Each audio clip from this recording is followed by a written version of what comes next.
नमस्ते दोस्तों, आज मैं फिर आपके सामने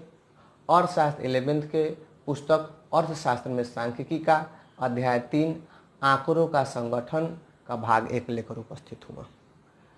पिछले अध्याय में हमने आंकड़ों के संग्रह के बारे में पढ़ा था और इस अध्याय में हम आंकड़ों के संगठन अर्थात वर्गीकरण के बारे में पढ़ेंगे। आंकड़ों का वर्गीकरण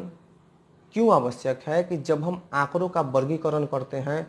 तो हम किसी भी तरह के सांख्यिकी निर्णय देने के लिए अपने तरफ से तैयार हो जाते हैं कि आंकड़ा हमारे पास बहुत आ जाता है कि जब हमारे पास आंकड़ा बहुत हो जाता है तब हम उसमें से अपना निर्णय देने में हमें समय लगता है या हम इसे करने में बहुत कठिनाई महसूस करते हैं। इसे एग्जाम्पल से समझते हैं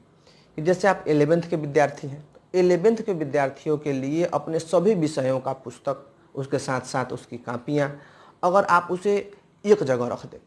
और आपको कहा जाए कि आप उसमें से इतिहास का किताब ढूंढ के दीजिए, तो जब आप इतिहास का किताब उसमें से ढूंढने जाएंगे तो आपको ज़्यादा समय लगेगा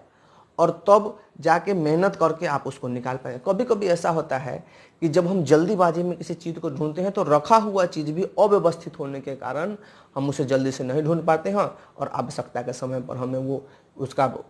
प्रयोग नहीं कर पाते। तो इसलिए अगर हम उसे व्यवस्थित करके रख दें कि इतिहास का पुस्तक एक जगह रख दें, भूगोल का पुस्तक एक जगह रख दें, अर्थशास्त्र का पुस्तक एक जगह रख दें, राजनीति शास्त्र का पुस्तक एक जगह रख दें और जो कॉपियाँ हैं उन्हें एक जगह रख दें। अब हमें ये कहा जाए कि आप इतिहास के पहले जो हमारे पास इतिहास का पुस्तक है उसका पहला भाग लेके आप आइए, तो बहुत आसानी से हम अपने उस वर्ग में से, इतिहास की किताब के वर्ग में से उसे निकालेंगे और प्रस्तुत कर देंगे। कितना आसान हो जाता है। तो मतलब वर्गीकरण अगर हम कर लेते हैं तो हमें श्रम और समय बचता है कि जब हम किसी वस्तु का, किसी संग्रह का, किसी संख्या का जब हम वर्गीकरण कर लेते हैं तो हमें पास क्या हो जाता है, समय और श्रम की बचत हो जाती है। अपकृष्ट आंकड़े कि हमारे पास, अपकृष्ट आंकड़े कहने का मतलब बहुत ज़्यादा अव्यवस्थित आंकड़े कि आप कभी कबाड़ी के दुकान में अगर गए होंगे तो जब वो कबाड़ी वाला खरीदता है सामान तो सब सामान को एक जगह जमा कर लेता है। अब उसके पास एक भरमार हो जाता है, भंडार हो जाता है सामानों का। अगर वो उसे वैसे ही रहने दे तो वो जब उसे सेल करना चाहेगा, जब बेचना चाहेगा तो कितनी दिक्कतें होंगी। इसलिए वो क्या करता है, उसे व्यवस्थित कर लेता है कि टीन एक जगह रख लेता है, लोहा अगले जगह रख लेता है, पित्तर को अलग रख लेता है, खाली बोतलों को एक जगह रख लेता है, शीशा को अलग रख लेता है। ऐसे करके अगर कोई लोहा खरीदने वाला आएगा तो उसको लोहा के सामानों में से दिखाएगा कि आपको कौन सा सामान चाहिए या कौन सा लोहा चाहिए और वो उसे बेच लेगा। तो क्या होता है कि अव्यवस्थित जो आंकड़े होते हैं उसमें सार्थक निष्कर्ष निकालना बहुत कठिन होता है कि अगर हम उससे सार्थक निष्कर्ष निकालना चाहते हैं तो सारा चीज़ ढूंढना पड़ेगा, तब जाके हम उसमें सार्थक निष्कर्ष निकाल सकते हैं। इसको जब हम किसी चीज़ का संग्रह कर लेते हैं, जब हम किसी आंकड़े को जमा कर लेते हैं तो सबसे महत्वपूर्ण चीज़ क्या होता है कि उसका संगठन करना, मतलब उसका वर्गीकरण करना, उसके बाद प्रस्तुत करना, मतलब प्रस्तुतिकरण करना कि क्यों हम आंकड़ा संग्रह किए। तो किसी चीज़ को बताने के लिए, किसी खास बिंदु, किसी खास चीज़ को हम साबित करने के लिए या उसकी जानकारी के लिए उसे हम रखते हैं, तो उसकी प्रस्तुतिकरण करने के लिए हम रखते हैं। इसे दो हम एग्जाम्पल से समझ सकते हैं। पहला एग्जाम्पल कि अगर आपको किसी विद्यालय के छात्रों के बारे में जानना है कि वो किसी खास विषय में, गणित में वो कितने तेज हैं या गणित में उनकी कितनी रुचि है, तो आपने 100 विद्यार्थियों का एग्जाम ले लिया। 100 विद्यार्थियों को 1 से 100 तक आपने क्रमांक दे दिया, उसका रोल नंबर दे दिया और उसके अनुसार जब वो लोग परीक्षा दे लिए उनका कॉपी चेक करके आपने उनके रोल नंबर के सामने उनका अंक बैठा दिया, तो आपके पास आंकड़ा हो गया इन 100 विद्यार्थियों में किसको कितना नंबर आया। या आपको दूसरा एग्जाम्पल देते हैं कि अगर आपके 50 पड़ोसियों को कहा जाए कि 50 पड़ोसियों का औसत आय निकालिए, तो आप सबके घर गए और सबसे घर में से सबके बारे में पूछे कि आपका कितना आय है और सबके नाम लिख के, उनके गार्जियन का नाम का लिख के उनके सामने उसका औसत आय लिख दिया। अब आपको कहा जाए कि आप बताइए कि आपने 100 विद्यार्थियों का एग्जाम तो लिया, अब ये बताइए कि किस विद्यार्थी को सबसे ज़्यादा अंक आया। तो आप क्या करेंगे, 1 से लेकर 100 तक उसको देखेंगे और तब जाके आप उसमें से एक निकाल के बताएंगे कि इस विद्यार्थी को सबसे ज़्यादा अंक आया। या आपको कहा जाए कि आपने जितने पड़ोसियों का औसत आय निकाला उसमें सबसे कम औसत आय किसका है, तो पहले आप 50 का औसत आय देखेंगे। उसमें से जो सबसे कम होगा उसको निकाल के आप देंगे। मतलब क्या हो गया कि हमारे पास आंकड़ा हो गया, आंकड़ा बहुत ज़्यादा है, आंकड़ा बहुत ज़्यादा है तो ये तो चलो 100 है, 100 की जगह अगर 1000 हो, 50 की जगह हमारे पास 5000 हो, तब उन आंकड़ों में से किसी मूल बात को, किसी मूल बिंदु को निकालना बड़ा कठिन हो जाएगा। और तब जाके ज़रूरत क्या पड़ती है, वर्गीकरण करने की। कि वर्गीकरण से हमें संक्षिप्त एवं बोधगम हो जाता है कि जब हम किसी चीज़ का वर्गीकरण कर देते हैं कि समान गुण वाले, समान समूह वाले वस्तुओं को एक वर्ग में रख देते हैं, और उसका वर्गीकरण तब करके हम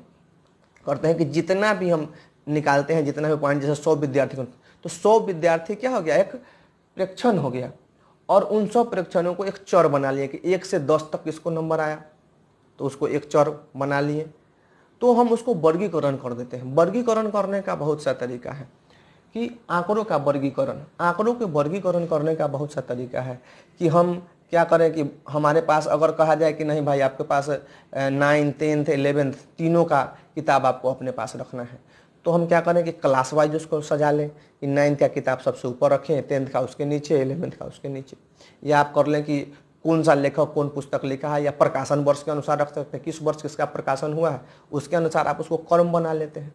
तो क्रम बना के आप इतिहास की किताब को अलग, भूगोल की किताब को अलग, राजनीति शास्त्र की किताब को अलग अगर आप रखे हुए हैं, और इसी का संख्या ज़्यादा हो जाए, आपको कहा जाए कि सो आप सभी राइटर का किताब खरीद के रखिए, तो अगर आपके पास 20-25 किताब हो जाए तो आप उसे कैसे क्रमानुसार रखेंगे। तो आप अपने तरह से उसको नाम के अनुसार, लेखक के नाम के अनुसार या प्रकाशन वर्ष के अनुसार उसे व्यवस्थित करके रखते हैं। तो व्यवस्थित करने का बहुत सा तरीका है। पहला तरीका क्या है कि इसे कालानुक्रमिक वर्गीकरण, अर्थात समय के अनुसार उसका वर्गीकरण करना, कि किसी वर्ष के अनुसार, महीना के अनुसार, तिमाही के अनुसार, छमाही के अनुसार, सप्ताह के अनुसार, दिन के अनुसार, मतलब समय के अनुसार जो वर्गीकरण करते हैं उन्हीं को बोलते हैं कालानुक्रमिक वर्गीकरण।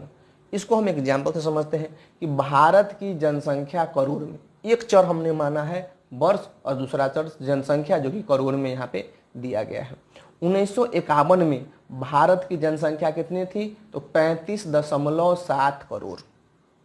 1961 में 43.8 करोड़, 1971 में 54.6 करोड़, 1981 में 68.4 करोड़, 1991 में 81.8 करोड़, 2001 में 102.7 करोड़, 2011 में 125.03 करोड़। तो हमने इसे कालानुक्रम बांध लिया। अब आसानी से कोई हमसे पूछे कि बताइए 1951 में जितनी जनसंख्या थी तो 2001 में उस जनसंख्या में से कितना जनसंख्या हमारे देश में बढ़ गया,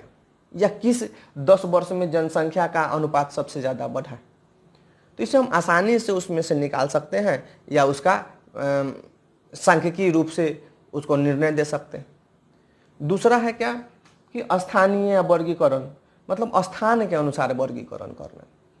कि जरूरी नहीं है कि समय के अनुसार ही वर्गीकरण करें, और किसी चीज़ के स्थान के अनुसार, जैसे देश, राज्य, जिला या गांव या कस्बा, इसके अनुसार किसी चीज़ का वर्गीकरण करते हैं तो उसको कहते हैं स्थानीय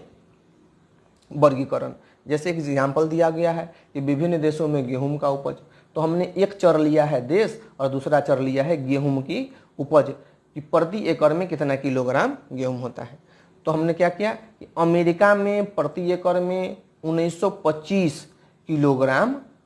गेहूं होता है, चीन में 893 किलोग्राम प्रति एकड़, फ्रांस में 439 किलोग्राम प्रति एकड़, और भारत में 862 किलोग्राम प्रति एकड़ होता है। अब जब हमारे पास जब आंकड़ा वर्गीकृत करके रख दिया गया है समय अनुसार और कालानुसार, तो हम इस आंकड़े में से कोई पूछे कि कितना भारत से कितना ज़्यादा प्रति एकड़ उपज होता है गेहूं का अमेरिका में, तो हम आसानी से बता सकते हैं। चाइना में कितना ज़्यादा होता है या फ्रांस में कितना कम होता है। तो हम उसके मतलब जब हम वर्गीकरण करते हैं तो हमारे पास बहुत ज़्यादा संगठन हो जाता है। बहुत ज़्यादा अगर अव्यवस्थित रहता हो तो उसे व्यवस्थित करके, वर्गीकृत करके जब हम जानकारी को जमा कर लेते हैं तो आसानी से किसी भी सांख्यिकी सवाल का हम जवाब दे सकते हैं। यही सांख्यिकी का मूल उद्देश्य भी है। सांख्यिकी का मूल उद्देश्य क्या है कि किसी भी सांख्यिकी सवाल की किसी भी जानकारी को हम अच्छा से विश्लेषित कर पाएँ, अच्छा से उसका विश्लेषण कर दें और उसकी जानकारी को देते हैं। तो ये तो दो तरह का तरीका है, गुण के अनुसार भी करते हैं, मात्रा के अनुसार भी। तो अगले वीडियो में हम फिर इसके बारे में और विस्तार से बात करेंगे। तो आपको ये वीडियो कैसा लगा आप ज़रूर हमें कमेंट्स में बताइए, और हाँ, अपने दोस्तों के साथ शेयर कीजिए, और अभी तक अगर आपने सब्सक्राइब नहीं किया है तो इसे सब्सक्राइब कीजिए। तब तक के लिए बहुत बहुत धन्यवाद।